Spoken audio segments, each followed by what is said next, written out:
ఇప్పుడు కాకపోతే మరెప్పుడు కాదన్నట్టు తయారైంది టీడీపీ పరిస్థితి. ప్రభుత్వ నిధులతో పాటు అడ్డంగా సంపాదించిన అక్రమ డబ్బులు వెదజల్లుతుంది. ప్రలోభపెట్టి గల్లీ లీడర్లను లొంగదీసుకుంటుంది. కాదు కూడదంటే కేసులు పెడతామంటూ బెదిరిస్తుంది. విలువలను తుంగలో తొక్కి అన్ని అడ్డదారులను వెదుక్కుంటుంది.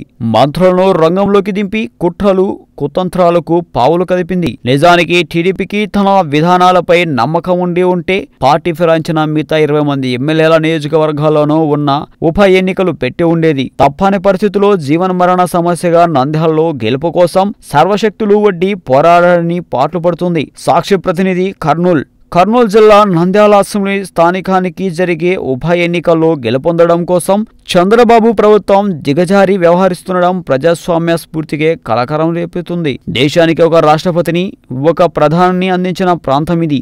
భారతదేశ తొలి స్వతంత్ర సంగ్రామంలో బ్రిటిష్ వారిని ఎదిరించి పోరాడిన ఉయ్యాలవాడ నరసింహారెడ్డి తిరుగాడిన నేల ఇక్కడికి కోతవేటు దూరం. ఎంతటి రాజకీయ చైతన్య వేదికపై చంద్రబాబు సర్కారు సాగిస్తున్న కుస్థిత రాజకీయం ఏవగింపు కలుస్తుంది. ప్రలోభాలు, బెదిరింపులు, దాడులతో పాటు ఉప ఎన్నిక షెడ్యూల్ విడుదలైతే ఇబ్బంది అని అభివృద్ధి పనులంతా హడావుడి చేస్తుంది. ప్రతిపక్ష కార్యకర్తలు ఓటర్ల కొనుగోలుకు 100 కోట్లు కేటాయించారని టీడీపీ నేతలు చెబుతున్నారు. ఒక నంద్యాల ఉప ఎన్నిక కోసమే ఇదంతా ఖర్చు చేస్తుంటే రేపటి ఎన్నికల్లో 175 నియోజకవర్గాల్లో ఎన్ని వేల కోట్లు వెదజల్లుతుందని ప్రజలు చర్చించుకుంటున్నారు.